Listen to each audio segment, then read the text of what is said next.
Welcome to the Sports Block. I'm Travis Kriens. Not only are we back this year, but football is back as well as the NFL kicks off their season next weekend. College football, they get things going this Thursday. And joining me this year is Drew Amon, Marcus Traxler, and Charlie Hildebrand. Gentlemen, kind of like opening day. It feels like it. Without the bunting, though, on the front of the desk. Yeah, well, you know. I feel like that would have been a nice touch. Spring training went well. I think it's time that we got things going. I think it's a big deal. We ended the lockout. We signed. We're ready to go. We did. Oh, today we're going to talk about the SEC, the Big Ten, and the Pac-12, and also talk about that fun they're having down in Miami. But first, I think we start with the SEC. 5 straight years they've won the national title, somebody in their conference. With team dynasties kind of a dying breed now, they've kind of created a dynasty of their own there with 5 straight national titles. How impressive do you think that is? Well, I think it's awfully impressive that there's always one team who is just a notch above the rest. I feel like overall the SEC conference isn't as great or as I don't know, prestigious as it may seem, but the fact is that there is typically going to be those Alabamas, those Auburns that are going to get into title games and stuff. It's impressive. I don't think it speaks to the quality of the conference as a whole per se, but it does show that the best of the best. There's a good chance they come from the SEC. I think it's impressive that there's been 4 different winners in those 5 years. That's just not one team that won 3 or 4 of them, but it's LSU, Florida, Auburn, Alabama.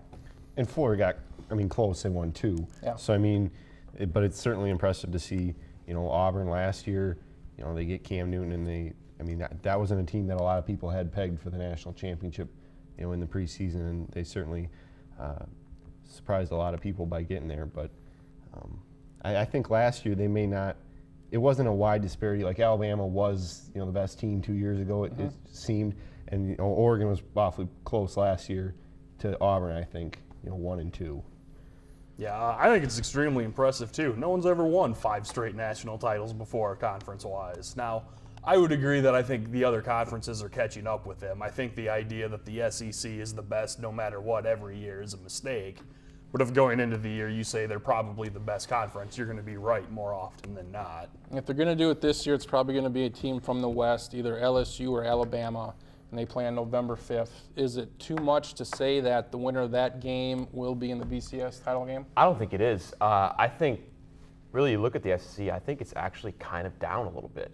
Now, granted, because really their chances rely on those 2 teams. Yeah. Oh, absolutely. Yeah. It could be a scenario where winner gets in the title game and the loser, unfortunately, doesn't. But that seems like a very marquee matchup. I think it seems kind of clear to me that those are the 2 best teams in the East and West to put together. So that's definitely the matchup of the year in that conference. I would say South Carolina is probably the best team in the East that'll probably meet the winner in that conference championship game. But I don't think they really have a legitimate shot at going to the national championship or winning the SEC. I agree that the winner of LSU and Alabama is going to play in the SEC title game and, in all likelihood, the national title game, too. Do you see anybody challenging South Carolina, either Georgia or Florida? Because South Carolina, they kind of have expectations this year. They are the favorite. They do. I think Georgia's got a shot with Aaron Murray coming back at quarterback. I think you can make a case that, as of right now, he's the most talented quarterback returning in the league. Now, 3 months from now, that might be different. So I think they have a shot, but I don't think it's going to matter. I was going to say Georgia too, based on the fact you said Aaron Murray comes back. Georgia's been down a couple of years, but it definitely seems like they bring a lot of key ingredients back. I would say Georgia is going to contend with South Carolina. That East is an interesting set of teams. I would say I don't know. It's kind of up for grabs. I feel Georgia has a ton of pressure on them. Is he out, Mark Richt, if he doesn't win? I'd say he probably is. They've had high expectations here. They had Matthew Stafford, and they've had talent, A.J. Green, and they haven't even gotten to the SEC championship. So, there's a lot of pressure on them to perform this season, no doubt. Yeah. South Carolina and Georgia, they September 10th, they face off, so that's probably a good indication of, who may be the early leader. We'll find out early. Over in the East. Then we have Auburn, national champions from a year ago, probably going to be down this year. They lose Cam Newton, Nick Fairley, a lot of guys not coming back. What expectations do you have for them 6-7 wins. I think realistically with Auburn, I think you put it at about 8 regular season wins at the most. Because if I remember right, they only had 6 returning starters on offense and defense, and lose Cam Newton, the best offensive player in college football last year, and Nick Fairley, arguably the best defensive player in college football, and then losing about 16 other starters. I don't see how you can say that they're going to be even close as good as last year. And I mean, I don't think they're going to fall into the tank and win 4 games. But I would say about, if they get to 8 wins or so in the regular season and finish 8-4, I don't think they could be that upset about it. Well, high turnover is typically bad. I mean, in any realm, really. It's in any sport. Unless you're a communist state. Yeah. That's probably good. Yeah, well, you were on top of that. I was going to say in the realm of sport. Okay. But Auburn's going to struggle, I think, a little bit, but still a team that is going to crack 7-8 wins, maybe even 9 if things go really well for them and make a decent, mid-range bowl. Gene Chizik goes from Iowa State, where he's terrible, to Auburn, where he's great. Does talent make that much of a difference? It has to. I mean, no disrespect to Gene Chizik, but I don't think it was all him winning the national championship. I went to that Iowa State game against SDSU, and if you would have told me like 3-4 years from then he'd be a national championship coach, I would have bet the farm against that. So I mean, and to think that he's not at the top of the Big 12, not even at the top of the Big 12 North, and then he goes to Auburn, and obviously you have some recruiting success, and you get a national championship. It's hard. You're not going to take the national championship away from him because he's the team. He coached that team, but players certainly made a difference. Yeah, I mean, it just shows how tough it is to win in Ames and how stupid they were to fire Dan McCarney at Iowa State, I guess. I think more so than talent, it's also just about the program you're in. Iowa State has had periods of success, but typically a lower range, Big 12 school, and so Chizik maybe got lucky getting Auburn, and he lightning in a bottle with Cam Newton, and then you have a national title. So that is kind of the story with Chizik: talent, program, and then basically your coaching ability. Pretty much. Since that 35-yard touchdown run by Seneca Wallace, where he's zigged across the field, Iowa State's been down. And let's not forget that Auburn has Gus Malzahn, maybe the best offensive coordinator in college football, too. So that probably helped things quite a bit also. Well, that goes without saying. LSU plays Oregon, huge game, 3-4 this Saturday. We have Jefferson, quarterback for LSU. He's going to sit. It's going to be Jarrett Lee, another senior. Does that really make much of a difference? I suppose it will make a difference in the fact that Oregon will have their starting quarterback, Thomas, right? Mm-hmm. And I mean, him and LaMichael James being, together. I mean, it's a high-pressure game to open the season. You wonder how, granted he's a senior and he has experience, but how will he respond to the 90,000 people that are there in a big game, prime time? It's hard to say how he'll respond. I've never been a big Jordan Jefferson fan. I think they'll be better without him. I thought he has held them back, but I still think that Oregon's going to win anyways. So. Well, I would have said Oregon indisputably, just because they bring a lot of their key pieces back that made the national title game last year. However, I feel like on the road, I think that's a great equalizer for sure. Tough to win at LSU, so I would pick LSU in a tight one at least to start the year. To be fair, I think the game is in Dallas. Yeah. So I mean, it'll be a home crowd for LSU. Right. There'll be more LSU fans, but I don't think it's in Death Valley. Yeah, because Oregon wouldn't agree to a game at LSU. So you're right. Yep. We're going to look at the Pac-12 earlier, but does the loser of this game, it doesn't necessarily knock them out of the title contention because they have games that an Alabama game, a Stanford game, games where they can win later in the year, which can vault them up the standings even with one loss. I don't think so. I don't think a loss at LSU by any means puts Oregon in the coffin. But they have to run the table then. Yeah, I know. I think so. But I think the Pac-12. I think it's really clear to me anyway that it's an Oregon-Stanford race for the championship. I think with what Oregon brought back and with how potent that offense was, and I expect it to be similarly potent, I could very much see them rattling off 11, 12 wins in a row, for sure. I guess that The perception is that the SEC is better enough that if LSU loses, they could still make the national title game with one loss. Whether it's right or not, I don't think if Oregon loses the first game of the year, though, they'll be able to get back. Unless it's like 2007 where everyone has 2 losses. Yeah, I think for most teams, if you start the season in the top 15 and you lose week 1, you've got a decent shot of getting back if you run the table, and at least you'll be in the hunt for the national championship, barring that there's not 2 unbeaten teams. Charlie, you've been to Cowboy Stadium.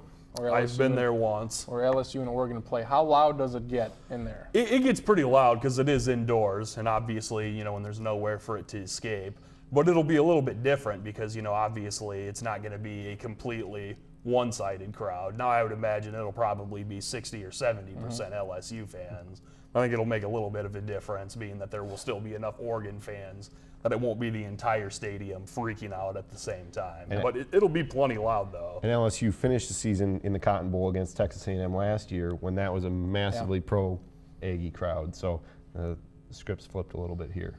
And that's a look at the SEC. When we come back, we'll take a look at the Big Ten and see what maybe Nebraska or Wisconsin, maybe they're on a collision course to meet in that first ever Big Ten championship game. You're watching the Sports Lounge.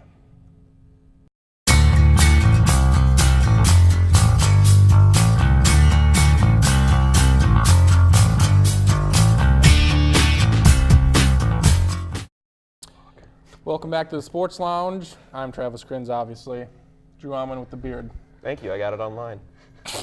Really? Beards.net. From eBay. There you go. Beards.net. Nice. The 11-team Big Ten now goes to 12 teams. So the 12-team Big Ten now with the addition of Nebraska. You have the legends and the leaders. I know, Charlie, you're a big-time Nebraska fan. I'm going to start with you here. As long as they're not playing South Dakota State. Yes. Nebraska going to the Big Ten here, how much of an impact are they going to have right away? I think they're going to have a big impact, whether or not they win the conference or even the division. I mean, this is still a very talented team that's probably going to win about 9 regular season games, outside of some weird injury scenario. So there's going to be a big impact on it. I think defensively, we'll see if their defense translates to the Big Ten. A lot of people think that they might get run over. A lot of people think their defense will go in and just lay the wood to everybody.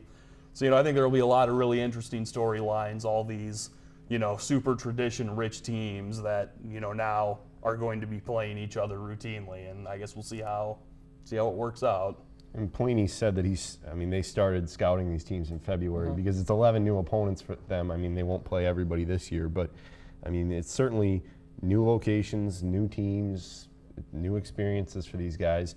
And I think Nebraska will do pretty well, actually, coming into the Big Ten. Especially since they're in, I would say, probably the weaker division for now. And I think Nebraska's defense will hold its own, at least for this first year. I think the idea that Nebraska hasn't played most of these teams plays to their advantage, actually. I think Nebraska seems like they could be just a little bit faster, a little bit stronger than most of the teams that they're going to play in the Big Ten this year and next year too. I think Taylor Martinez is a kid that I definitely could reap from the benefits of a different sort of defensive ideology in the Big Ten too. I think he could maybe blossom this year. I think Nebraska has a very legitimate chance to definitely make some noise.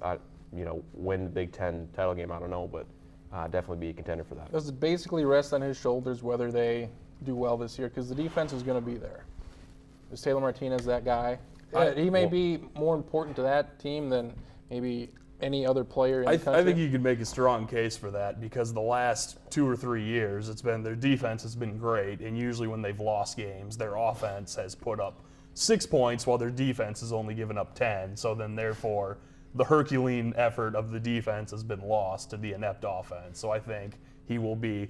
I don't know if he's going to be the most important player in the country to their specific team, but he will be extremely important, not just to play well, but to stay healthy all year too. To use that defensive-offensive analogy, what was the score of that Texas championship game a few years ago? I believe it was 13-12. There you go. Yes.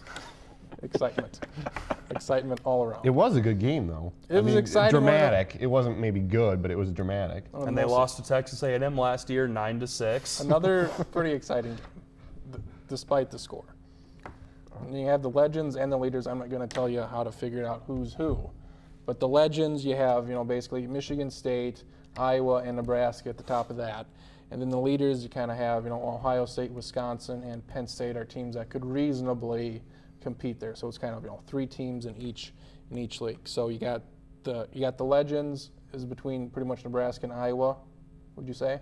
I would throw Michigan State in there. I mean, do you think they're going to come down from last year? Even though they got rolled by Alabama at the end of the year, I mean, they still have Kirk Cousins. They should be okay running the ball. And I think, Michigan State hasn't made that step, but I think they had 10 wins last year. So, they have the experience in beating teams like they beat Notre Dame on that dramatic fake field goal. Not that Notre Dame was real great last year. Beat Wisconsin last year. They beat Wisconsin, yeah. So and Wisconsin won didn't win the Rose Bowl, but they're in the Rose Bowl. They played in the Rose Bowl. I think Michigan State would be a team to watch, even though I think Nebraska probably wins that division. Okay. I think one thing, too, is I don't always like to get into the schedules, but I know Iowa has the easiest schedule. And so real quick, I'm going to check this right here. I know. They do not play Ohio State. They do not play Wisconsin. They don't, no. Iowa. So right Nebraska there. plays both of them. Nebraska plays both of them. I believe Michigan State plays both of them, too. So you could have one of those cases where, Iowa could lose to Michigan State and Nebraska and win the division with a 6-2 record. And with the championship game being in Indianapolis, there'll be somewhat of a neutral field there. Unless Indiana makes the Which is very possible because they have been a power, Purdue, yeah. power for years to come. right. Those two schools, Indiana and Purdue. You go to the leaders. You have Wisconsin, probably the favorite there. Let's talk about Ohio State now. Can they compete? It seems crazy to think with everything that's happened that they could compete. I could see it. I could see them. I don't see them winning. I don't maybe even see them pulling in second place, but I see them come November with 6-7 wins, and possibly and if all the pieces fall together, they could win 8-9 games. It seems crazy with everything that's gone on. I just think the Big Ten has weaknesses in its conference for sure. Wisconsin's not a weakness. Iowa's not a weakness, and so forth. But I think there's opponents that they're going to play this year. They're still going to have a pretty significant edge. I'm not a Wisconsin fan, but I've come around to the fact they're just a very solid team. They run the ball well. Yeah. They're not flashy, but they get the job done, and they win 10-11 every year. They run the ball well, and it works in the Big Ten to where maybe it wouldn't work in a different conference or whatnot. And their defense is usually pretty solid. And I think it's a tried and true formula for them that they've relied on for 15 years now. That they're going to run the ball and they're going to play defense. One thing about Ohio State I think we should remember, this is probably the most talented team in the Big Ten still. They recruit as well as anybody in the nation. Now for the first 5 games, they won't have 4 guys. They're important guys. I won't disagree with that. But they've got plenty of other guys that are equally as talented, but just younger they can plug in. Now I'm not saying they'll win the Big Ten necessarily, but I wouldn't be shocked if they won 10 games. If they went undefeated or won 11 games, I'd be pretty shocked, but not at 10. And, as long as they can find someone to play quarterback and replace Terrell Pryor. Yeah, they're immensely talented. And to take Drew's scenario, if they're 8-3 at the end of the season, playing Michigan and they win that game, that's a success right there for Ohio State. I would think so too, especially considering the sweater vest is gone. Right. We're kind of underplaying that. That could have an effect. Now, it all comes down to the talent on the field, and they're the ones that win the games. But it's a pretty significant deal. Florida without Urban Meyer, will that be the same program for a couple years? I don't think so. So it'll be interesting to see Ohio State this year for sure, but still immensely talented. And it's not like their schedule at the beginning is very tough, so they can roll off 3-4 wins in a row there, get people talking, the buzz start going. Miami used to look tough. It doesn't look so tough now. That's an interesting game, Miami, Ohio State. We'll get to that later. The Corruption Bowl. The Corruption Bowl. There's so many names for that. The loser gets the death penalty. The winner they get nothing. Life. 2 years Life without parole. 2 years probation. They just don't. Whoever loses gets clean the slate, hammer. acquitted. Clean slate. OJ. Whatever you want. Yes. An interesting thing for Wisconsin, they have Russell Wilson from NC State at quarterback. How much is that going to make a difference? Well, that's so different from having Brooks Bollinger and Scott Tolzien and these slow guys playing quarterback who they can run. They can throw the play action pass. I and- sense the theme with the guys you mentioned. I won't say the theme, but I hope you all recognize what it is. So. No, I mean Russell Wilson is a good quarterback, and he gets off of a team at NC State where they're not going to win the ACC. That's for sure. So, I mean, he steps into a situation where he'll play right away, and he's going to contribute to Wisconsin, and he could be a difference. That's for sure. There was some speculation that maybe the other guy they have would start in front of him, but within the last 3 or 4 days, he got hurt, so he's out. So it doesn't matter. Wilson is starting regardless now. And I think that he could have some difficulty at first, going in, learning the entire new offense and over a summer and getting the chemistry. But, this is still a team where they can hand They're it going off to run up the the ball middle more 30 than not times. anyway. So. Set up one-on-one situations with receivers through play-action passes. And I don't know if this is, that he's going to come in and throw for 3,000 yards and be the Big Ten Player of the Year, but I think he's still going to be one of the top 4 quarterbacks in the conference at the end of the year. I think he definitely improves that Badger squad. You talked about the sort of the vanilla quarterbacks that aforementioned by Marcus Traxler just then. I think Russell Wilson's a guy that can definitely expand that offense even more, which seems crazy enough. Because they don't ask their quarterbacks to do a whole lot. They ask them to be accurate, don't turn the ball over, be pretty tight to the vest there.